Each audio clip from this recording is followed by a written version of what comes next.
بفضل الله بسم الله الرحمن الرحيم الحمد لله رب العالمين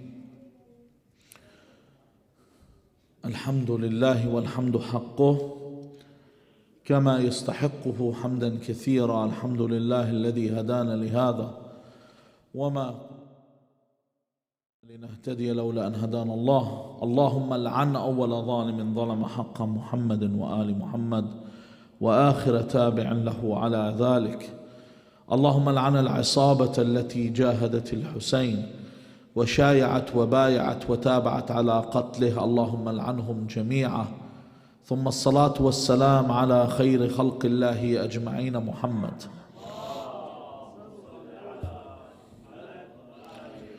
وعلى أهل بيته الطيبين الطاهرين، واللعنة الدائمة على أعدائهم أجمعين إلى قيام يوم الدين. One of the things that gives people a comfortable life, and this has been done through many studies where they've actually studies that have extended for over 70 years. The studies have gone that they've followed people's lives and different levels, the affluent and the impoverished and everyone, different societies. They found one of the things that gave them longevity and happiness in life was how good their relationships were. And all their relationships. But there are many different relationships in the community. There are relationships between partners. And when I say partners, I don't mean the new adopted term of partners. I mean like cooperations, as in business partners, people that actually work together. There are relationships that you may have between a teacher and a student. And I don't mean the newfound relationships that they have now either. Each one are going to end up somewhere. But anyway, we're reaching the end of the month, so bear with me for a moment. And then there's the relationships that we have between a regal member, a royal member of the family, a king or a ruling body, and his subjects. And there's relationships generally between the ruler and the ruled, whoever the government is in its charge. And all these above relationships are situational relationships, meaning that I am considered to be a citizen under the ruling body of this government as long as this government is in rule. If I leave this country, then the situation changes, isn't that right? If the government changes, that also changes the situation. Likewise with all these other situations. If the business falls apart, this person is no longer my partner in the business. Then there are the other relationships that don't have an expiry or a termination date. Because they are not, there's no way where the situation terminates. And these are the real relationships. Parents with children. Parent and a child relationship is a real relationship. You can't choose your biological parents. They are your parents or they're not your parents. It's a real relationship. And you cannot disassociate your parent from your parents in any way. Even sometimes you see someone that has a bad parent, a bad father or a bad mother, and they wish this wasn't my father. And the imam says, Imam Zain al-Abidin عليه السلام in Risalat al-Huquq, when he says فَأَمَّا أَبَاكِ, he says فَعْلَمْ أَنَّهُ أَصْلَكَ أَنَّهُ أَصْلُكَ عفوا, that your father is your origin. Regardless of whether you accept that's your origin, this is where you came from. And he says وَأَنَّكَ فَرَعُ, that you are what? A branch of him, you are a part of him. You cannot deny this. So this might be something that you don't like, but it's a real relationship. You are from him. And if it wasn't for him, the Imam says, you would not be. Whether you like that or not, if it isn't for your father, you would not exist. So this is how real this relationship is. However, one we said is a situational relationship. The other is a real relationship. But is it an even relationship? No. Is it an equal relationship? No. The relationship between you and your parents, the parents have always got the upper hand. The only real relationship where there is equality is the relationship of brotherhood in Islam. It's the only relationship where the relationship is equal.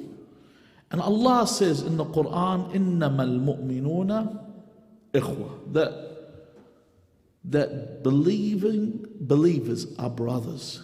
That everyone that is a believer is your brother. Even you have this openly in the narrations where the Imam will say about a person that this man is my brother, and they will say, "O son of Rasulullah, but he is not your brother. Why would you lie?" He says, "I am not lying. Do you not read the Quran?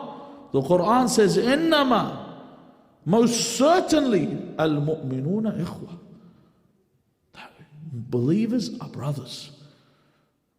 And this is a real relationship that's been endowed upon us by Allah Azza wa Jal and been given to us by Allah Azza wa Jal. So there's no way that I can avoid this, and I cannot find a way out of. In one narration, and because generally when it comes to brotherhood, people measure it differently. They try and look at brotherhood, well, this guy min jama'atna, that means that this guy is from where I am, in the region I'm from, the same race. We don't have this. In brotherhood, it's vast. When the Imam wants to describe what this brotherhood is, from a person from a faraway land, a land that's away from the Arabian Peninsula, he says that this man is my brother. It's a long story. I'm just going to give the terms he gives. He says that this man is akhun fi kitabillah. In the book of Allah, this man is a Muslim. He is my brother. He's a believer. And then he says, wajarun fi biladillah. And this person being from a neighboring country is my neighbor in the land of God. First, he is my brother by the book of God. By the land of God, he is my neighbor. And then he adds a further thing. He says, يَجْمَعُنَا وَإِيَّا خَيْرُ الْآبَاءِ Adam. So not only that, we are even related by blood. Our great-grandfather is Adam. So we're brothers by religion, neighbors in the lands, and Adam makes us brothers as well. And what the Imam wants to let you know, that regardless of everything that you try and differentiate with others, they are your brothers. A believer is your brother. And that I have to hold firm to this belief and firm to this thought. And all the creatures in the lands, all the humans living around you that believe a brotherhood by the rule of Allah Azza wa Jal. That's not where I can choose where I'm from to say that this person's from the same region I'm from, then he's my brother. Or this person's the same skin color as me, then he is my brother. It's about what Allah Azza wa Jal decreed, and that is His faith. Now, in fact, when it comes to racism, this is one of the things Islam fought. This is one of the things Islam stood against. Even if you take a look at the marja'i, when you look at ijtihad, or someone that you have to follow, there are conditions that they look for. They look for someone sane. Sane means that they're in their correct mind. They look if they're from legitimate birth. They look for this person if he is a believer in the 12 imams. So he has to be a believer in this in order to be able to give their laws. He has to be someone that is living, so he's accessible. He has to be someone that has reached the age of bulugh, so he is someone that is rational in his thinking. It doesn't ever say that this person has to be of a certain color, or a certain race, or a certain lineage, that this person has to be from this family, otherwise he cannot be a faqih. Has to be from this certain family.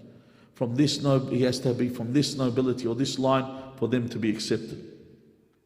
In fact, Allah Azza wa Jalla at the beginning of Islam, He showed this to the people. He brought people near to Rasulullah that those that were caught up in racism couldn't handle. That someone like Salman al-Farsi would later be known as Salman al-Muhammadi sallallahu alaihi wasallam.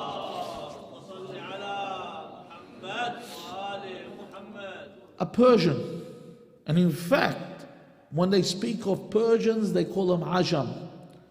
It's basically like saying that these people are non-Arabs. And they don't say as in Ajam, as in non-Arabic in the general sense. They say as in Ajam is in their lesser. And they considered him lesser even when the second Caliph took over rule. He expelled all the non-Arabs from the peninsula. He moved them straight out. Rasulullah brought him near and brought him close. Rasulullah even had Bilal al-Habashi to get up and perform the adhan. And when he used to perform the adhan, it wasn't like he stood, you know, if you see now you have your minarets, they used to actually get up on the Kaaba and do the adhan. On top of the Kaaba, he'd stand and he would call the adhan. And the people, they could not handle this. Even some of the older Arabs, they would say, I wish I had died and not seen this. Because of the racism, the deep-rooted racism. One of them would even say, I wish, he said, glory be to God that my father died and did not even have to witness what I'm witnessing. That this is how much it affected them. And there were many things, many other really racist things you will find in the narrations. Whereas Allah Azza wa Jal tells you that the measuring stick and what He measures people with is piety. Inna akramakum anda Allah atqakum. And He makes this clear. We don't have anything where you're going to get favorable treatment for who you are or what you were from. There's no favorable treating in the eyes of Allah Azza wa Jal, because there's no relation to Allah. Allah doesn't have brothers, Allah doesn't have cousins, He doesn't have family. There's no way where I can attain this nearness and this treatment in any way.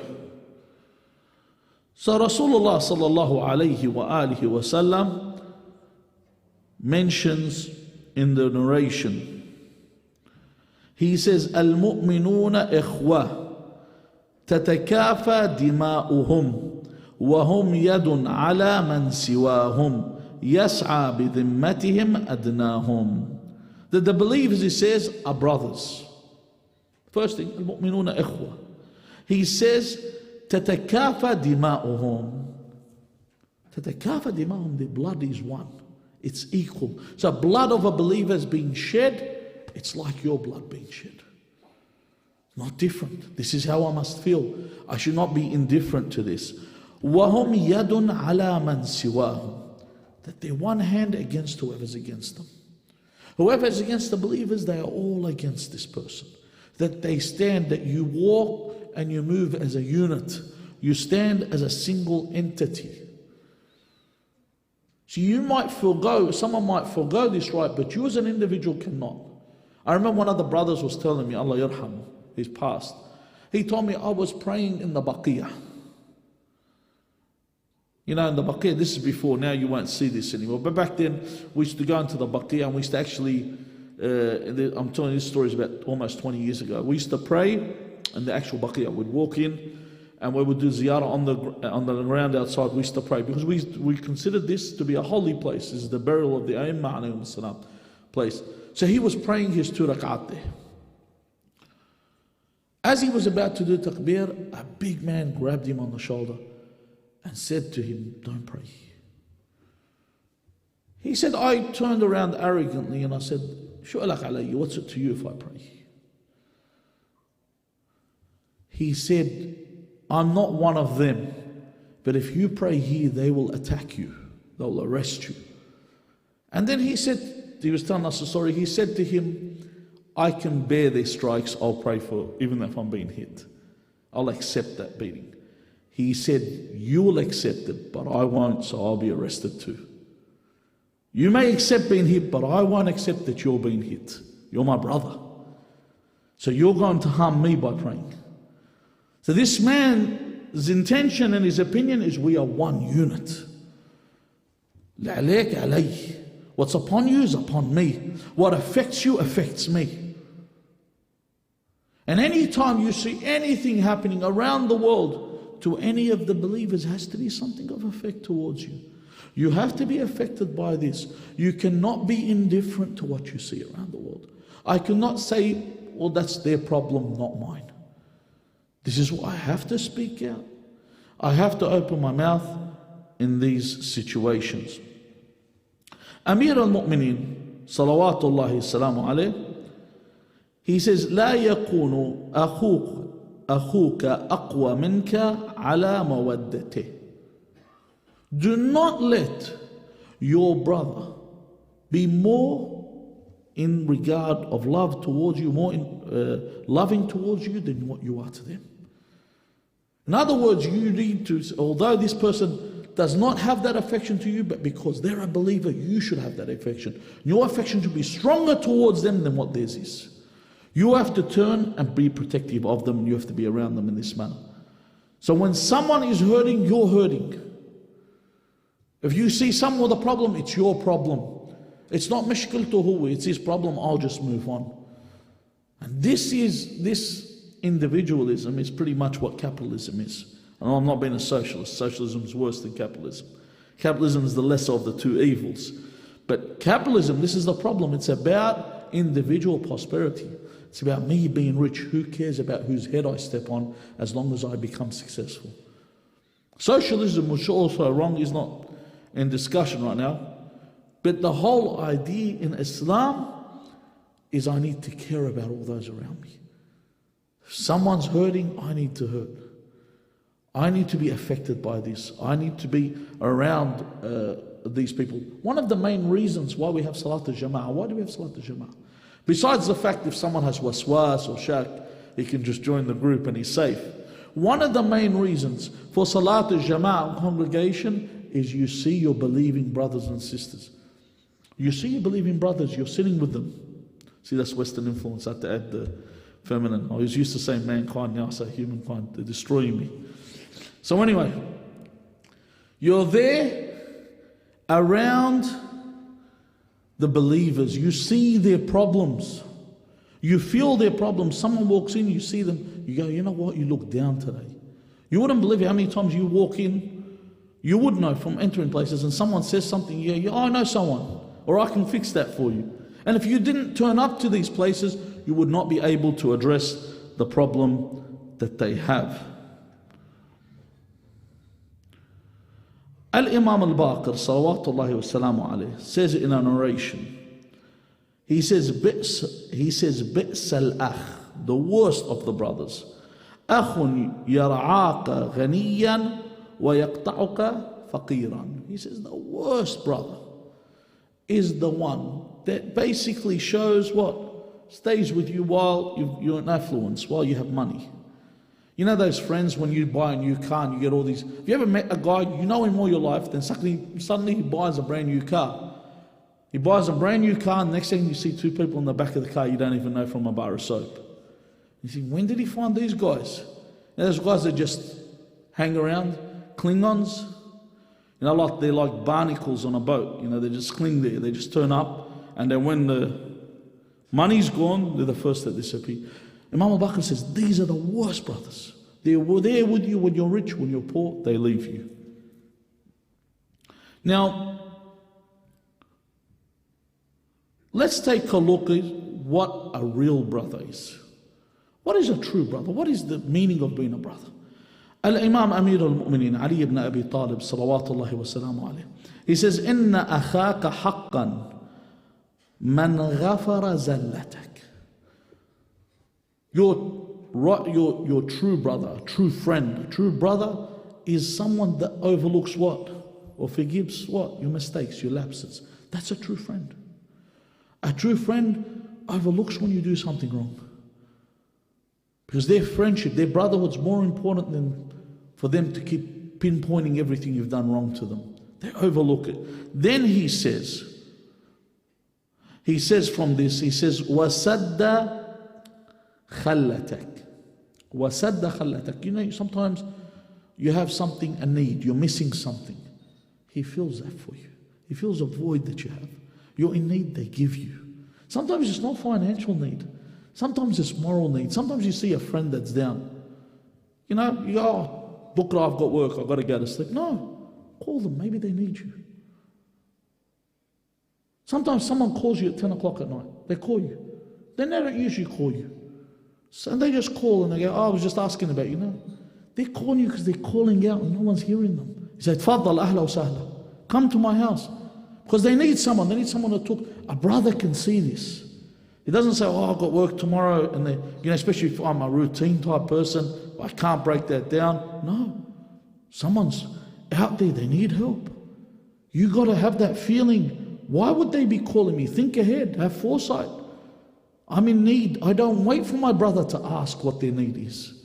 I see what their need is and I fulfill it. Then he says, وَقَبِلَ عُذْرَكَ. This is one of the worst things. Sometimes you have a brother that doesn't accept your excuses.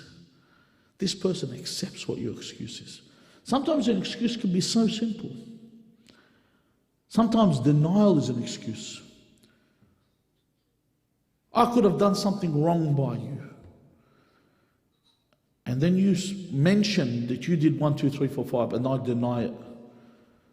The narration says, accept that. That's remorse. The fact they even deny it, that's enough for you to accept that. That's remorse. That's the excuse. That they're too ashamed to tell you that they did do it. So they say, no, it wasn't me. He says, just accept that, move on. Because your brother, you need to overlook this. And then it says, وَسَتَرَ عَوْرَتَكَ. Amir al-Mu'mineen says, وَسَتَرَ عَوْرَتَكَ. One of the worst things people do is their brothers, their best friends, and then one day they just have a banquet with each other on one of their brothers. They'll sit there and they'll expose whatever's hidden about this person. And then the next day, how you going, brother? They're best friends, and the whole night he was devouring his flesh. And they expose them, they let everyone know about them. Have you seen these issues? You see them in the world today. Two guys, they're brothers, they're friends. They're having discussions on private conversations on social media. The second they break up, or they're not friends anymore, one person takes a photo of the whole dialogue or whatever's sent and puts it up on social media for everyone to read. What kind of a human being is that? I wouldn't call him scum because, scum might be useful somewhere. But people are like that. They shouldn't be allowed to breathe air, seriously. This should be a commodity for them that they can't afford. Really, if you do something like that, rather than cover up the faults of your brother, you expose them. Worse still are the ones when they hear something about someone, they hear something about you, they come and tell you and do fitna between you and someone else. A true brother doesn't come and inform you when someone's talking about you. A true brother defends you behind your back. They don't come and tell you behind your back, they'll stand up and they'll defend you. And then the Imam says, besides this, hiding someone's vices, he says, وَنَفَى وَجَلَكَ وَحَقَّقَ أَمَلَكَ. Firstly, nafa wajalak means that, sometimes you're afraid of something. There's a fear coming. A true brother removes this fear. How does he do it? By giving you hope. And sometimes tell someone, I've got your back. I'm with you all the time. I'm around and I'm there for you. So if they have any fears ahead, that you're with them. Or bisibak bisibna. Like that. You need to have that attitude. Whatever afflicts you, afflicts me. And the other thing he mentions, وَحَقَّقَ أَمَلَكَ. A true brother, when you have expectations of them, they live up to these expectations. You expect something from them, they live up to the expectation you have. Not one of those friends, those friends that when you talk to them, they're like a mirage. لا بيقدم ولا بيأخر. He tells you everything he can do. That friend that you say, oh, you know what, I changed the rims on my car. Yeah, how much did you pay for them? You say, I paid $2,000. I've got a friend that could have done them for you for $800. Those friends, they're the worst people. They are the worst people in this manner. They put you down, they don't let you, and the thing is, if you were to turn on them and say, listen, well, I want to change the tiles on my house, they go, yeah, I don't know any tiler. Because you haven't done it yet. But had you done it, he knew about 20 tilers that would have done it for you for free. They're the worst people to associate. And the Imam's telling you the best of brothers are the ones that fulfill all these things. Another thing, Rasulullah sallallahu alayhi wa sallam says, خير إخوانك من أعانك على طاعة الله وصدك عن معصيته وأمرك برضاه. Your best brothers are the ones that help you in obedience to Allah. Sometimes they don't need to say something. When you sit with them, you remember God. I sit with a brother and I remember God. You know, there's other people that you sit with them and you just get satanic thoughts when you're with them. You sit with these people, you go, this guy's got no limits. Yeah, I could tell him to do anything right now, he'll do it right now publicly. They're the worst, but the best brothers are the ones that bring you along to the obedience of Allah and keep you away from disobeying Allah. If you're going to do something wrong, they say, khaf Allah. This is something Allah Azza wa Jal would not accept, and they will command you, they order you to please Allah Azza wa Jal. In fact, not only that, a good brother, al-mu'min mar'atul mu'min, a good brother is like your mirror. Where Imam al-Sadiq alayhi salam says, أحب إخواني إلي من أهدى عيوبي إلي.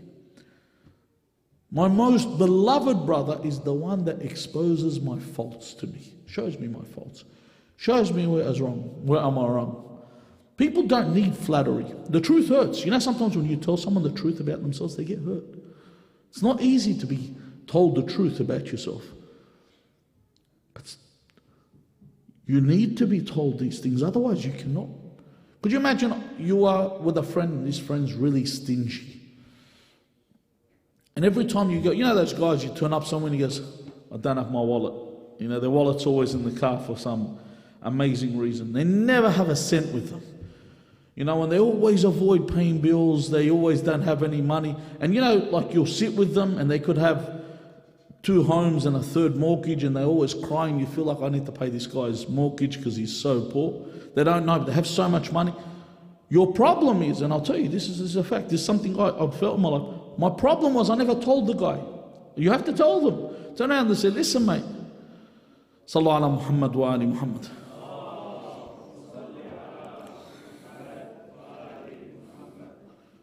You're supposed to turn around and say, listen mate, Salam. You're supposed to say, you make Ebenezer Scrooge look like a good man. This is what you're doing. I need to be able to express myself with my brother. And if I don't express myself, then what is the use of my relationship with him as a brother? And finally, a brother that the Imam is asked about, Al-Amir al-Mu'mineen, he's asked about which brother is the most evil. Or basically in the narration it says, Ayu sahib al-shar. That someone that is a companion or friend that is vicious or has vices or evil. Who is the worst kind of friend for someone to have or an associate? And the Imam uses a very specific term. He says, Al-Muzayyin laka ma'asiyatullah. Al-Muzayyin. See, there's a difference when someone actually calls you to commit sin. For example, someone could come straight out and say, listen, we're going clubbing on the weekend. Tonight, let's go clubbing. And they could just express that, I'm going to a nightclub tonight. Or they tell you, listen, I'm going to go to a party, we're going to get drunk. And they just state facts. Worse is the one that makes it so good and makes it sound in a manner where it's acceptable. You know, like he turns around and says, listen, أعمل لدنياك كأنك تعيش أبدا. That you do for this world as if you're going to live forever. You know, or I remember one guy, the best excuse I ever heard, one guy goes to me, Sah, he says, I drink, I party, I do this, but Musa killed a man. I'm surely better than Musa. To that point, Musa killed a man. So he wanted to make his actions excusable. That I can get away with it because even Kalimullah killed a person. The Imam says this is the worst of companions. Because when they want to make you do an action, they will not only make this action available to you, they'll make it very attractive. They'll make it very appealing to the eye, that you think, you know what, I could get away with this. And it could be accepted and I could live a normal life afterwards. So when it comes to brotherhood, I need to seek someone in my life that makes me happy.